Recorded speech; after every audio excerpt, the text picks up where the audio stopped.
Женский, нижний белье, мужской нижний bellyolarda обзорni Telegram gruppada qildim. Stories ko'rsalaringiz atmetga qilib qo'yganman gruppani. Albatta o'tingizlar. Endi ayollarda pijamalariga obzor, kechqurun kiyib yotadigan sorochkalariga obzor. Обязательно ko'ringizlar. Eng arzon joylardan. Mana shundan ko'p qizlar so'radi. 10 yuandan. Manaqa rasvetkasi bor, ishqilib jami 4 ta rasvetka bor. Keyin mana undan ham so'rashuvdi 10 yuandan. Kechqurun yotganda kiyadigan 10 yuandan. Endi bular mana bular ras, 2, 3.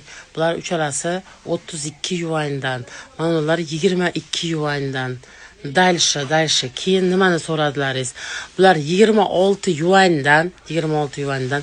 Mamashalarni ko'kragini emizadigan joyi borlar. Bular 32 yuandan, 30 yuandan. Bular 30 yuandan. Ro'yda adashib ketdim shu yerda 30 yuandan. No, yana ham bafurjaroq agar oladigan bo'lsa odamlar obzor qilib beraman. Agar pulni tashlasangiz, любой tovarlarda obzor qilib beraman.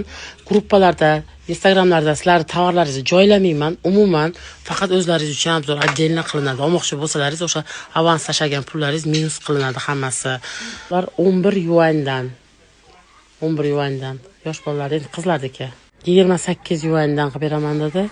O'zbek puli, qirg'iz puli qancha deb yozmaysizlar. Videolarimda aytyapman. Besplatno Yandexga kirasizlar, Google'ga kirasizlar. Kurs rublyak, summu, tenge, yuan deslaringiz o'zi chiqadi. Bemalol hisoblab olasizlar. И все, osongina. Onlar jenskilar bor ekan, 9 yuandan ekan qizlar. Har xil ranglari bor. Narxlarda obzor qildim. Ye.